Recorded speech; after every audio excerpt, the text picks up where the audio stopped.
Welcome to City Church's on-demand messages. My name is Josh, and we're so glad that you're tuning in whenever and wherever you're tuning in from. In fact, it's possible that you either stumbled across us online or somebody shared this, and you are leading in maybe for the first time. If you have any questions or want to know more about who we are, we'd love for you to visit our website. In fact, if you can even plan your first visit on our website. If you've got kids, we have a kids ministry specifically for them. You can plan your visit. You can go ahead and check them in, learn more about what that will be like. Maybe a middle or high school student, we've got you covered. And so if you have any questions or anything that we can do for you, please just check out our website. Today's message is going to be very special, and we're thankful that you're tuning in. It'll be anywhere from 25 to 30 minutes. And so if we can do anything for you, please let us know. But enjoy today's message. There are two gaps that we need to close as a church. One of those is the financial one to continue to pay cash for renovations. I'll talk about that later. If you want to talk about it afterwards, let's talk about it. But the one we're going to talk about today is people, the gap of people. Now, here's what I mean by that. I'm not saying we need to close the gap and more people need to come to City Church. More people are welcome to come to City Church. Please invite your friends, okay? We are growing greatly. It's not that we need more people coming to City Church. The gap that we need to close is not people that are coming to City Church, it's people that are serving at City Church. We would call those people city builders. And here's why. There is this narrative throughout Scripture where we continuously see God giving us this picture of Him building up a city within a city.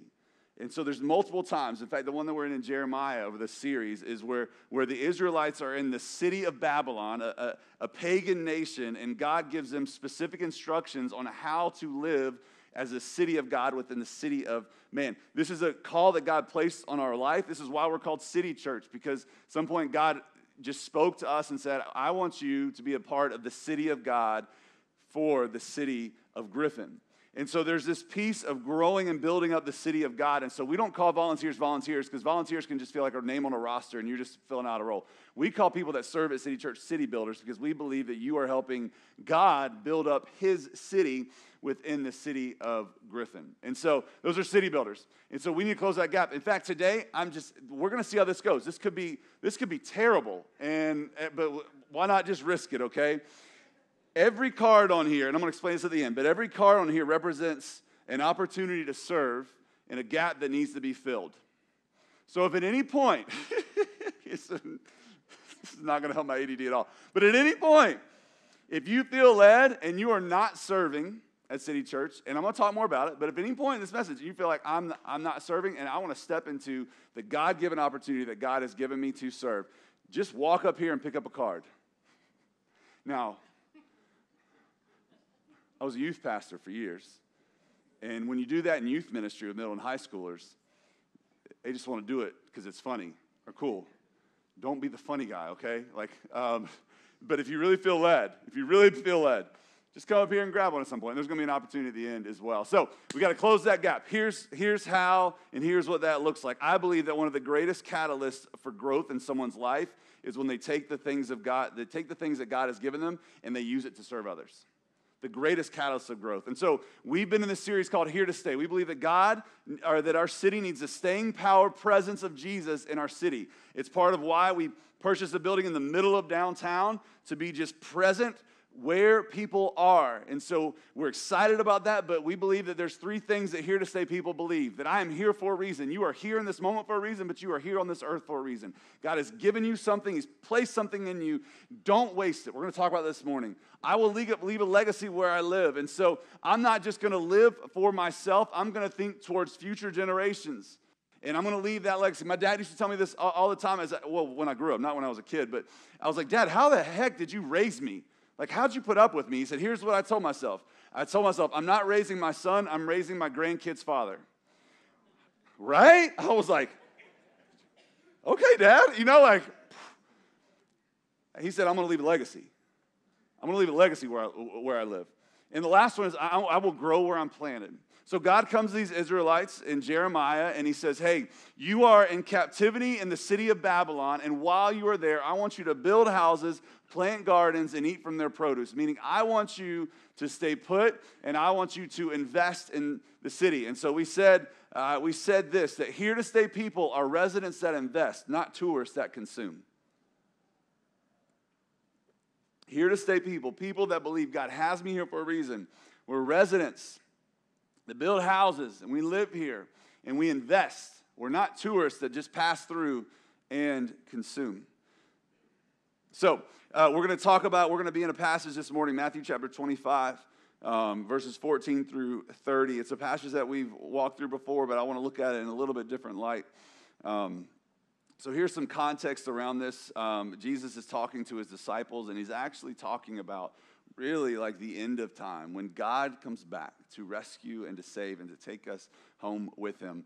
The end of when Jesus comes back. And so he's talking about this. And so here's what he says in Matthew chapter 25, talking to these people. He says, verse 14, "For it will be like a man going on a journey who called his servants and entrusted to them his property." So this word, "it," is talking in reference to Matthew 24, where Jesus is talking to his disciples about like really the end of times when Jesus comes back. And so Jesus is sharing these things, and he's really confused. And then he comes to them and says, listen, like you can try to put a date on it, you can try to figure out, but no one knows the day or time when Jesus is going to come back, okay? Which can frustrate some, but also what it does is it should build a sense of urgency in us that says, okay, if I don't know, then I need to live my entire life, everything I've got like it matters. And so before this, he says he's talking about when Jesus comes back, but then he also says, he gives this parable, which is this really story that then applies to our lives. He says that, he basically says, hey, Jesus is coming back, and so if you do not know him, don't waste another day. Make a decision to follow and surrender your life to Jesus. And then he comes from there, and he says, for it. So all of that, so when Jesus comes back, it will be like a man who called his servants and entrusted to them his property. And so that word his is so important. So a parable is a story that tells us about our relationship with God. So about God and with us. And so he's talking about this master. He's talking about God, and he says his property, which tells us this: everything that we have is from God. Everything that we have is from God. So this isn't just talking about finances. It's talking about your time. It's talking about your passions, your talents, your relationships. Everything that we have is from God. It's kind of, we kind of treat God like our kids do sometimes when my kids like, hey, I want to buy this, and it's like, well, with whose money? With my money. I'm like, no, that's actually my money that I lent to you and I let stay in your room, and it's not, like we think that sometimes with God. And so everything that we have is God. We live in a world that says this is yours. But actually, we own nothing. And here's how I know that. It's at some point in life, unless Jesus comes back, we're going to breathe our last breath. And everything that we thought was ours was going to get fought over by other people. Like our family, friends. Like someone's going to take your golf clubs and golf better than you do. I mean, nothing is ours. We just get to hold on to it for a little while. And so everything is God's. Everything is God's. So he says, to one he gave 5 talents, to another he gave 2, to another 1, to each according to his ability. Then he went away. So we see this word talents. So talents just means a sum of money. Many people believe that 1 talent was equal to about $1 million. I mean, there's just a sum of money. And he says that he gave one person 5, and he gave another person 2, and he gave another person 1, to each according to his own ability. This is also just a reminder that fairness is not a biblical value.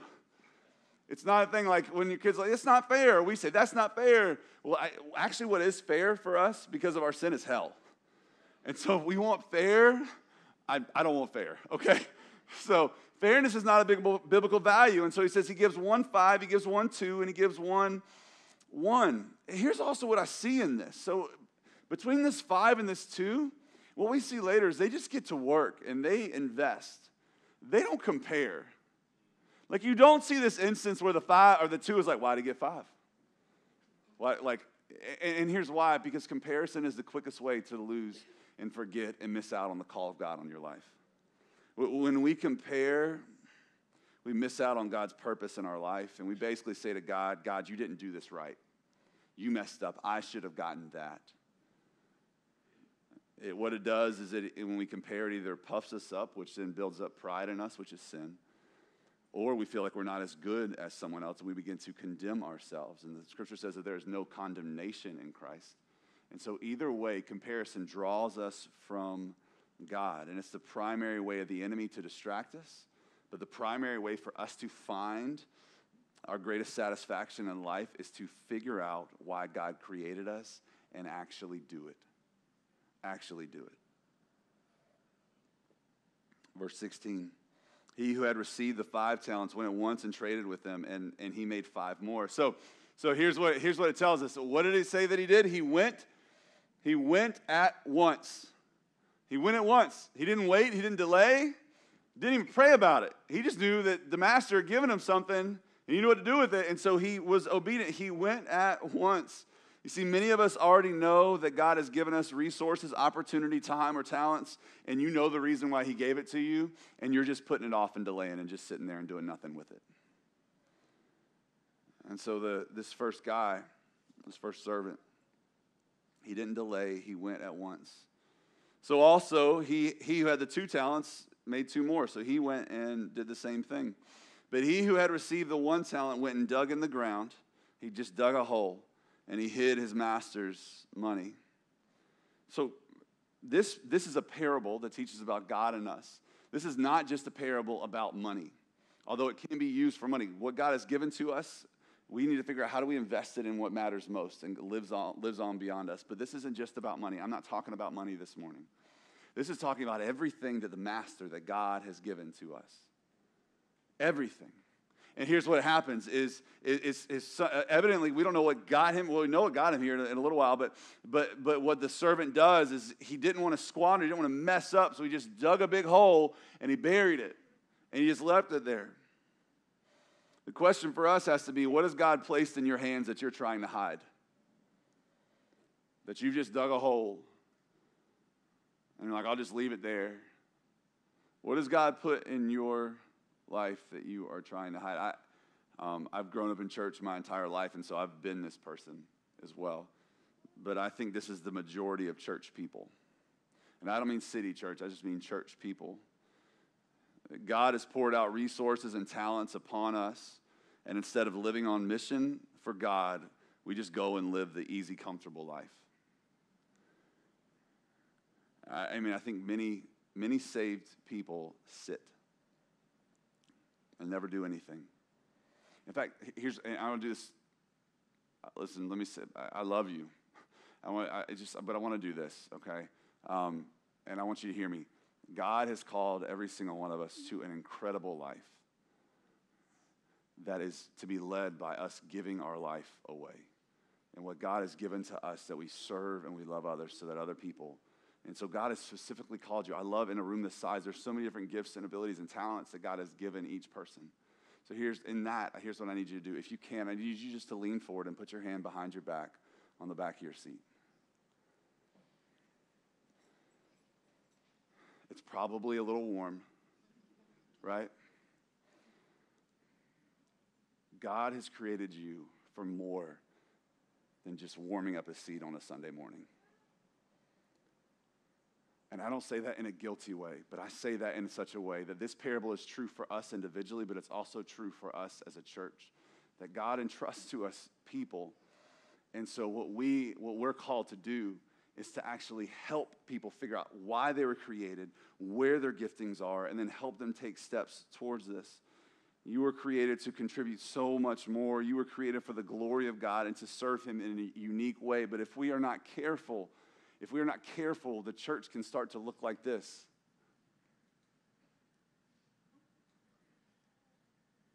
Now, before I take anybody off, there's nothing wrong with the UGA football game, okay? All right, go Dogs. Anybody? All right, so, okay, yeah, there we go. 2. Really? I thought there'd be more. Okay. Go Dogs? Okay, there we go. All right. But what is this? What are we seeing here? We are seeing a few people working and thousands watching. And if we're not careful, this is what the church begins to look like. A few people serving and working, and hundreds, corporately, big church, thousands just watching. Just watching. There's nothing wrong with the UGA football game. But when the church begins to look like a sporting event, and here's the thing, like God's been so good, like our church is growing, and as the church grows, so does the sideline, and so do the stands. And the temptation is to look around and say, well, they must have it figured out, so I'm just going to sit back and do nothing. I'll just sit here and just show up on Sundays, and I'll leave, and that's it. And God's like, no, I have so much more for you. Don't just sit. Verse 19. Now, after a long time, the master of those servants came and settled accounts with them. This, again, tells us that one day we're going to stand before God. And we're going to have to answer what we did with what he gave to us. And he who had received the 5 talents came forward, bringing 5 talents more. Of course he did. That dude's pumped, right? Like, I did what I was called to do. Come on, glad you're back. Did you hear about what happened? Like a double that, saying, Master, you delivered 5 to me, 5 talents. Here, I made 5 more. Now, I've never noticed this before until reading it a few weeks ago. But look how this guy led. He said, Master, there it is, thank you. Master, you delivered to me 5 talents. He did not start with, Master, I made 5 talents more. He started with what the master did for him first. He understood that anything that he accomplished was only because the master moved first. That the master did something first. This shows us that this servant understands the relationship between the servant and the master. That he understands that you moved first. I could not have done this without you doing this for me first. This is what we understand. The great joy that comes from following Jesus is, God, I know what you did for me. You rescued and saved me.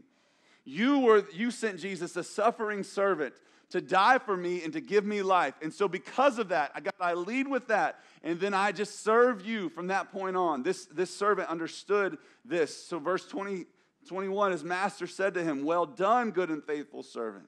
You have been faithful over little, I will set you over much. Enter into the joy of your master. Well, where's it at? Thank you. Done, meaning you did something.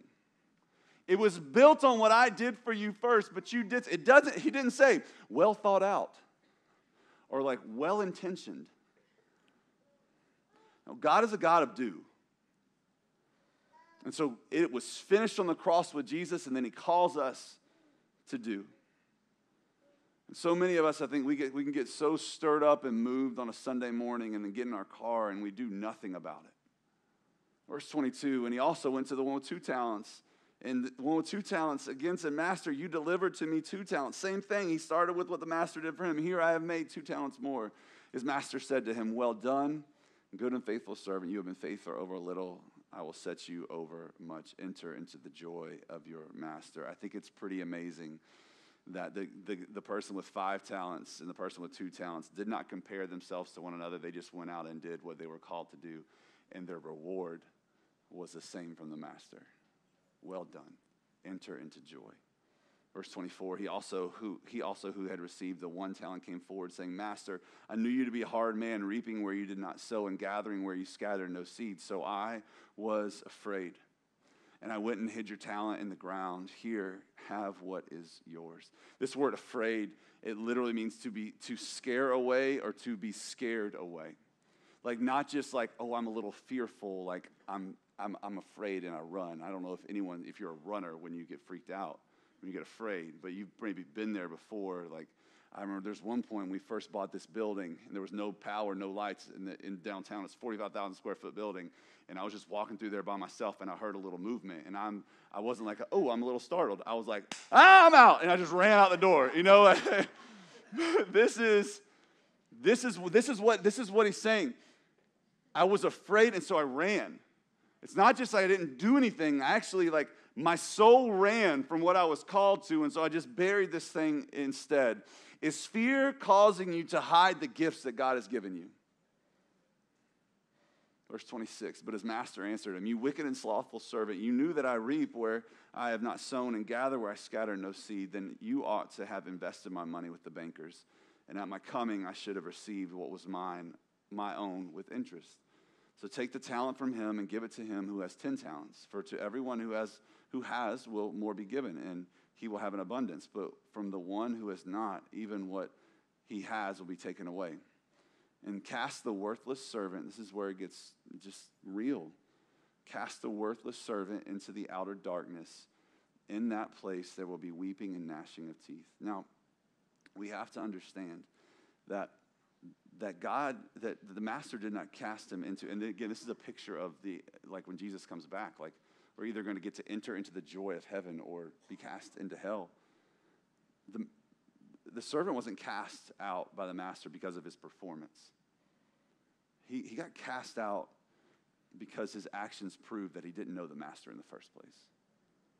It wasn't because of what he did or did not do. It was because it showed that he did not know the master in the first place.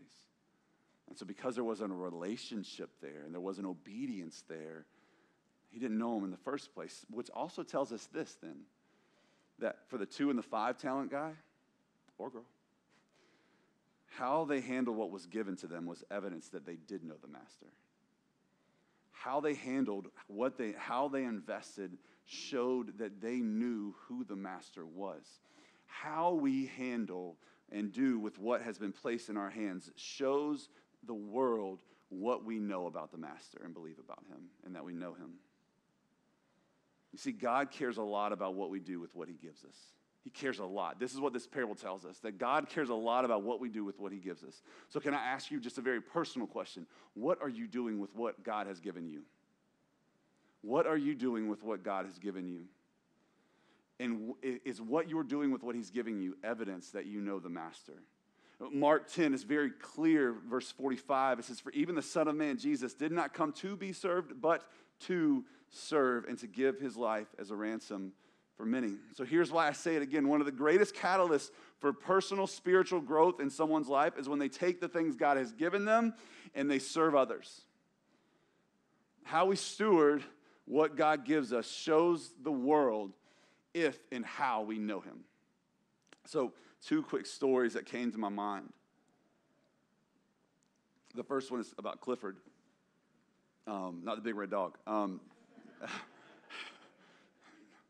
Clifford is he's a guy that started coming to our church a few years back. Actually, his nephew came to our first basketball camp through Spalding United Youth Basketball, and so his nephew wanted to come to church, and so Clifford came with him, and Clifford just kept coming, him and his wife. And it was longer than a few months ago, it was made his attention. He was like, hey, where can I help? Where can I serve? And at that point, I was like, man, we need just the male influence in City Kids in our elementary program. And so he started serving. And about 3 months ago, I think it was longer than 3 months ago, he was like, listen, I just did this because this is where I knew I had time and I knew I could help. And he said, this is the best thing ever. This is right? I mean, I'm not lying. Like, he's like, this is the best thing. He's like if you ever need me to get on stage and talk, like, this is the best thing ever. Now he said, now it's hard. And at times it's stressful. So, but I love it, and I love these kids. I mean, it was amazing about just his willingness to step in to serve and what God has done in his heart because of that growth. There's another story, Ashley. A few months back, Britt, our City Kids director, did such a good job of just empowering and building a team, and she met with every single one of her city builders and said, hey, I don't know if you can do this or not, but I think there's an incredible amount of value if you can show up and serve every Sunday to bring consistency to a child's life.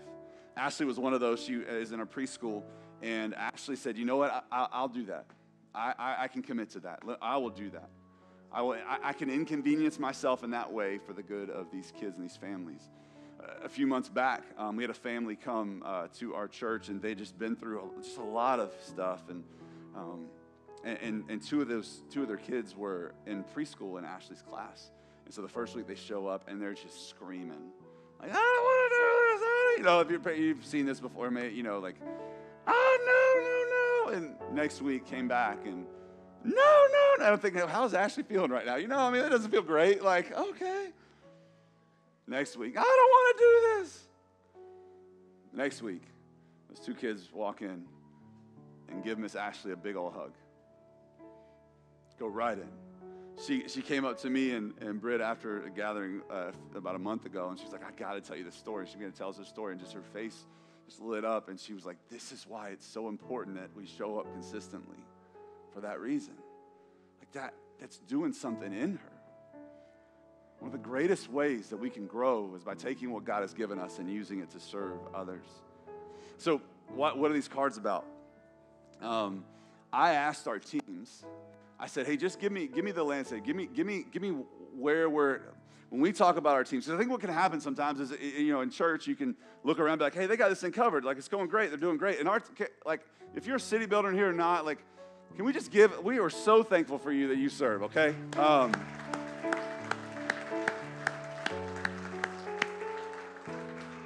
But I wanted to give you I said this morning is a morning of movement, and so I want to give you a chance to move, okay? So I asked our teams, can you just tell me the percentage at which we are kind of operating right now? And so how many city builders do you have? How many city builders do you need? And then I said, when we move to 220 East Solomon Street, what are you going to need then? And so here's just a couple of things. Our production team, they run all of our tech and everything, lighting, the sound, and streaming, all those things. Our production team right now is operating at 60% full. So if you're someone that's like, I could invest there, man, 60%. At our new building, they'll be at 45% because of the need there. Our table team, which is hospitality, serving coffee and all those things, are actually outside this morning. They're operating right now at 84%, which is awesome. It's great. At the new building, the need there, they'll be operating at 54%. Welcome team, just welcoming people in like this, the first face that someone sees on a Sunday morning, helping them park and telling them where to go. Right now, they're operating at 70%, which is great. At the new building, because we're going from like a little nook in the corner to like blocks, they're going to be operating at 42%. 58 city builders are needed there. We're reconfiguring a new team, a safety team, medical and security. And we need that team completely full by the time we get to 220. I shared before, our worship team is, if you got a gift, we want to use it, but actually our worship team is over capacity, overachiever, Rhodey. Our city kids is operating right now. Woo, yeah. Britt's done an amazing job. It's operating right now at 63%. So there's still a need there. We get into the new building, it's going to be operating, if we moved in today, 46%. Next steps was help people take their next step from just sitting here to take a next step to being a partner, to serving, getting plugged in. Right now, they're operating at 80%, but when we get to the new building, they'll operate at 60%. Now, why do I tell you these things, and what are these cards about? Because here's the thing, and this may be crazy, okay? But if every one of these cards were picked up today, every single team that I listed would be operating at 100%. Because half of the people that attend on a Sunday morning serve, which is pretty phenomenal.